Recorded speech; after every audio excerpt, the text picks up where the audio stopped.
नमस्कार मंडळी, श्री स्वामी समर्थ.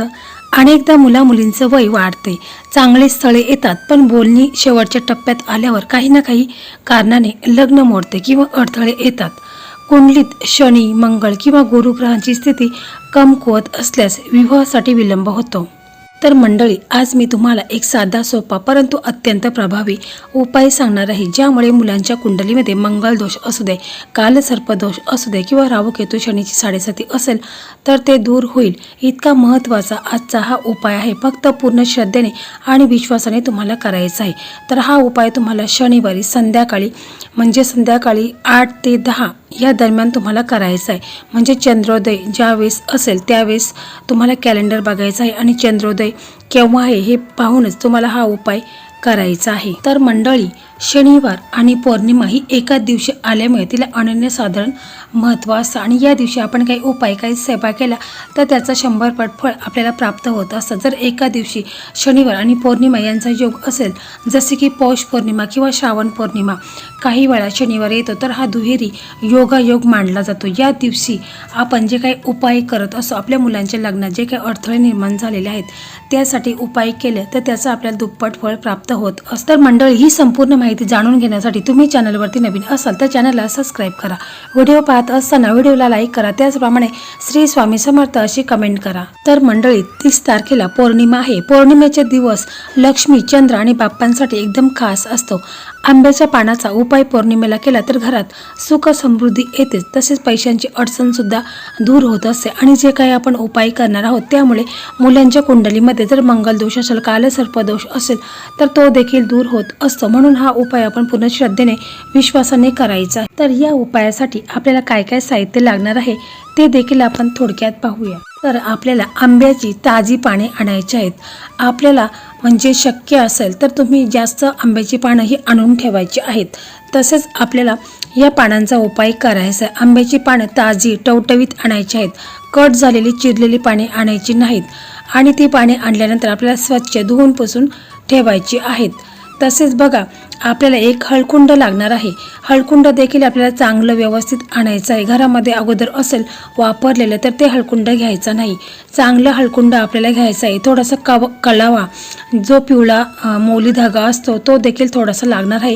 1 चमचा साखर आणि थोडंसं हळद कुंकू, बस एवढंच साहित्य आपल्याला लागणार आहे. बघा, 30 जून शुक्रवार पौर्णिमा, चंद्र दिसल्यावर रात्री 8 ते 10 मध्ये हा उपाय करायचा आहे. चंद्रोदयाची वेळ बघूनच तुम्हाला करायचं आहे. तुम्हाला कॅलेंडर घ्यायचं आहे, त्याच्यामध्ये चंद्रोदयाची वेळ कोणती आहे ती बघायची आहे, तेव्हा हा उपाय आपल्याला करायचा आहे. तर पहा, हा उपाय कोणी करावा, तर हा उपाय स्वतः मुलाने किंवा मुलीने केला तर अतिशय उत्तम आहे. परंतु आजकाल आपण पाहत असतो की मुलांना इतका वेळ नसतो, ते जॉब करत असतात, बाहेर राहत असतील, तर मग मुलांनी हा उपाय नाही केला तरी चालेल. मुलाच्या आई वडिलांनी, मुलाच्या बहिणीने केला तरी चालेल, मामीने केला तरी चालेल. कारण मला मागे एका ताईने कमेंट केली होती की मामीने हा उपाय करावा का.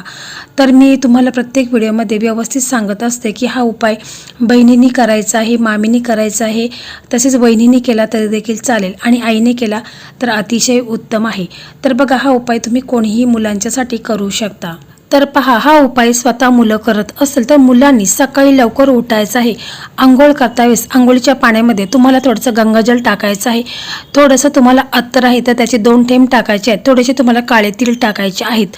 यामुळे तुमच्यावर जी काही निगेटिव्हिटी आहे, लोकांची नकारात्मकता आहे, वाईट दोष आहेत, तर ते दूर होण्यास मदत होत असते. तसेच बघा, या दिवशी तुम्ही पिवळे कपडे किंवा लाल कपडे हे आवर्जून घालायचे आहेत. तसेच तुम्हाला हळदीचा टिळा तुमच्या कपाळी लावायचा आहे. तसेच सूर्यदेवांना अर्घ्य द्यायचं आहे. हे सर्व मी प्रत्येक व्हिडिओमध्ये तुम्हाला स्टेप बाय स्टेप सांगत असते, परंतु जास्त सांगत बसले तर व्हिडिओ खूप मोठा होतो.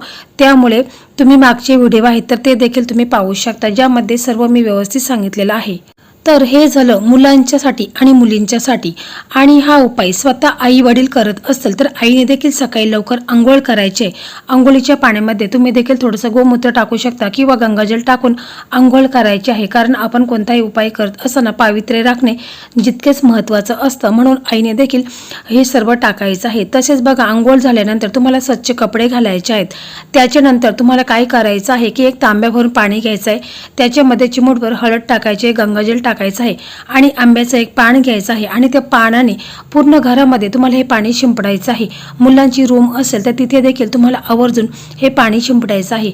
यामुळे मुलांच्या लग्नात जे काही अडथळे, जे काही विघ्न येत असतात तर ते दूर होत असतात. याच्यानंतर तुम्हाला काय करायचं आहे की आंब्याची 11 पाने घ्यायची आहेत, ती देखील स्वच्छ पुसून घ्यायची आहेत आणि ते 11 पाने आहेत त्याचे तुम्हाला एक हार बनवायचा आहे. एक मौली धागा घ्यायचा आहे आणि तुम्हाला त्याचा हार म्हणजे तोरण बनवायचं आहे आणि तो तोरण तुम्हाला मुख्य प्रवेशद्वारावरती तो तोरण तुम्हाला लावायचं आहे.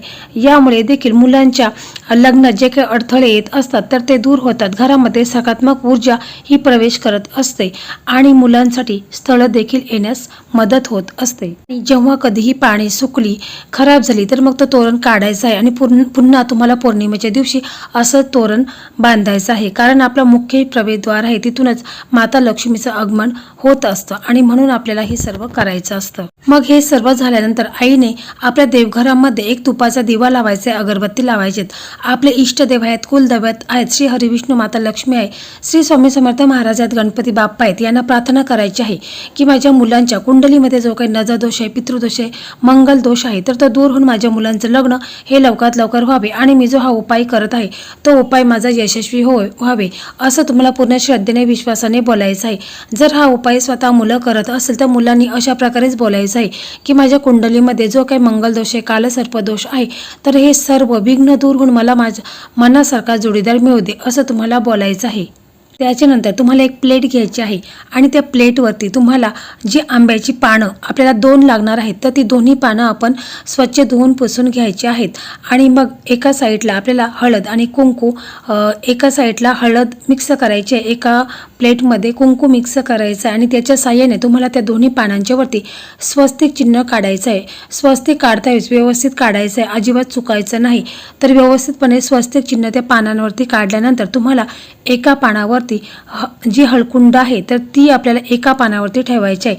दुसऱ्या पानावरती आपल्याला थोडीशी साखर ठेवायची आहे, म्हणजे जी आपण रोजची वापरतो ती साखर ठेवायची आहे किंवा खडीसाखर असेल ती ठेवली तरी देखील चालेल. खडीसाखर म्हणजे जी मोठी साखर असते तिला खडीसाखर म्हणतात तर ती तुम्ही ठेवू शकता. मग याच्यानंतर तुम्हाला काय करायचं आहे, जो कलावा धागा असतो तर तो कलावा धागा घ्यायचा आहे आणि ही जी 2 पानं आहेत तर ती एकावर एक ठेवायची आहेत आणि मौली धागा, कलावा धागा आहे त्याच्याने ते बांधून घ्यायचा आहे. जशी नवरा नवरीची गाठ बांधतात तशीच हा धागा आपल्याला त्या पानांवरती बांधायचा आहे आणि त्याच्यानंतर ही पानं आहेत तर ती तुम्हाला देवघरासमोर ठेवायची आहेत आणि तुम्हाला हा मंत्र बोलायचा आहे. मंत्र असा आहे, ओम श्री गणेशाय नमः, विवाह बाधा दूर कुरु कुरु स्वाहा. मंत्र पुन्हा एकदा ऐका, ओम श्री गणेशाय नमः, विवाह बाधा दूर कुरु कुरु स्वाहा. हा मंत्र तुम्हाला 11व्या किंवा 21 वेळा म्हणायचं आहे आणि मग त्याच्यानंतर तुम्हाला श्री हरिविष्णू माता लक्ष्मीला प्रार्थना करायची आहे की माझ्या मुलांच्या कुंडलीमध्ये जे काही दोष आहेत ते सर्व दूर होऊन माझ्या मुलांचं लग्न लवकरात लवकर होऊ दे असं तुम्हाला पूर्ण श्रद्धेने विश्वासाने बोलायचं आहे. मग त्याच्यानंतर तुम्हाला काय करायचं आहे की ही जी पानं आहेत तर ती पानं तुम्हाला काय करायची आहेत, एका प्लेटमध्ये घ्यायची आहेत आणि सरळ तुम्हाला गच्चीवर जायचं आहे किंवा जर गच्ची नसेल तर खिडकीमध्ये जागा असेल तर तिथे देखील तुम्ही हा उपाय करू शकता किंवा जर तुमचं टेरेस वगैरे असेल तर तिथे देखील तुम्ही हा उपाय करायचा आहे किंवा अंगण असेल तर तिथे देखील तुम्ही हा उपाय करू शकता. तसेच बघायला तुम्हाला एक तांब्या भरून पाणी देखील घ्यायचं आहे आणि त्या पाण्यामध्ये थोडी साखर टाकायची आहे, दूध टाकायचं आहे आणि आंब्याचं एक पान त्याच्यामध्ये ठेवायचं आहे आणि मग तुम्हाला चंद्राकडे बघून 3 वेळा अर्घ्य द्यायचं आहे आणि मग तुम्हाला म्हणायचं आहे, ओम सोम सोमाय नमः, ओम सोम सोमाय नमः. आणि मग त्याच्यानंतर तुम्हाला काय करायचं आहे की चंद्राकडे 1 मिनिट बघून मनातल्या मनात तुमच्या ज्या काही इच्छा आहेत म्हणजे जोडीदाराबद्दल ते तुम्ही आधीच ठरवून ठेवायचं आहे की तुम्हाला कशा प्रकारे जोडीदार पाहिजे, म्हणजे मुलीला नवरा कसा पाहिजे, तसेच मुलाला कशा प्रकारे पत्नी पाहिजे. तर हे तुम्हाला अगोदरच ठरवून ठेवायचं आहे. म्हणजे माझा नवरा चांगला असू दे, प्रेमळ असू दे किंवा चांगला कर्तृत्ववान असू दे किंवा मला चांगली प्रेमळ बायको मिळू दे, कर्तृत्वदार असू दे किंवा घर सांभाळणारी असू दे, असं तुम्हाला मुलीने मुलांना दोघंही अशा प्रकारे बोलायचं आहे.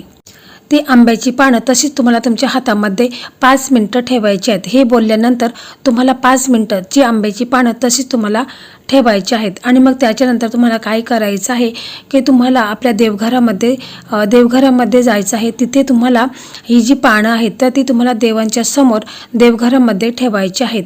आणि मग तुम्हाला प्रार्थना करायची आहे तुमच्या लग्नाबद्दल. हे बाप्पा, हे लक्ष्मी माते, हे चंद्रदेवा, माझ्या मुलींचं लग्न लवकरात लवकर होऊ दे आणि चांगल्या स्थळांची त्यांना लाईन लागू दे, सुखाने त्यांचं लग्न व्हावे. मी हा उपाय व्यवस्थितपणे आणि पूर्ण श्रद्धेने विश्वासाने करत आहे. आणि मग ती पानं आहेत ती तुम्हाला देवघरात ठेवायची आहेत. 11 दिवस ती तुम्हाला तशीच ठेवायची आहेत. रोजच्या रोज आपण देवांची पूजा करतो तशी त्या पानांची पूजा वगैरे करायची आहे. आणि 11 दिवस झाल्यानंतर मग तुम्हाला ती पानं आहेत तर ती तुम्ही पिंपळाचं झाड असेल तिथे नेऊन ती मातीमध्ये गाडून द्यायची आहेत. किंवा जर वाहतं पाणी असेल तर तिथे देखील तुम्ही ही पानं आहेत तर ती सोडून द्यायची आहेत. बघा 11 दिवसामध्ये तुम्हाला चमत्कार पाहायला मिळेल. मुलांच्यासाठी स्थळ यायला सुरुवात होईल आणि 5 दिवसामध्ये मुलांच्या कुंडलीमध्ये लग्नाचे योग हे निर्माण होतील. तर बघा, चंद्र म्हणजे मन शांत करतो, नकारात्मक विचार जातात. आंब्याची पानं मंगळ शुक्र दोष शांत होतो, लग्नात येणारे अडथळे विघ्न हे दूर होत असतात. तसेच जोडपान आपण घेतो तर जोडीदार आकर्षित सुंदर असायला हवा म्हणून आपण जोडपान घेतलेला आहे. तसेच स्थळ देखील यायला लागतात. तसेच पौर्णिमा हा उपाय आपण पौर्णिमेच्या दिवशी केल्याने 100 पट फळ आपल्याला प्राप्त होत असतं. तसेच बघा, पौर्णिमेच्या दिवशी कांदा लसूण खाऊ नका. उपाय करताना कोणावर रागू नका, भांडण करू नका. एकदम शांत चित्तेने गुप्तपणे तुम्हाला हा उपाय करायचा आहे. उपाय केला हे कोणालाही सांगू नका. जोपर्यंत लग्न ठरत नाही तोपर्यंत गुप्तता तुम्हाला पाळायची आहे. जर तुम्ही हा उपाय बहुतेकांना सांगितला तर मग याचा असर कमी होणार आहे. म्हणून हा उपाय शक्यतो गुप्तपणेच तुम्हाला करायचा आहे. तर पहा, शनिवारी पौर्णिमा आहे. हा व्हिडिओ तुमच्यापर्यंत जर उशिरा आला तर तुम्ही कोणत्याही पौर्णिमेला हा उपाय अशाच पद्धतीने पूर्ण श्रद्धेने विश्वासाने करायचा आहे. तर मंडळी, अशा प्रकारे आजचा हा व्हिडिओ होता. हा व्हिडिओ तुम्हाला कसा वाटला कमेंटमध्ये नक्की सांगा. व्हिडिओ आवडला तर व्हिडिओला लाईक करा, शेअर करा आणि चॅनलला सबस्क्राईब करा. तसेच श्री स्वामी समर्थ अशी कमेंट करा किंवा ओम श्री महालक्ष्मी नमः अशी कमेंट नक्की करा. धन्यवाद.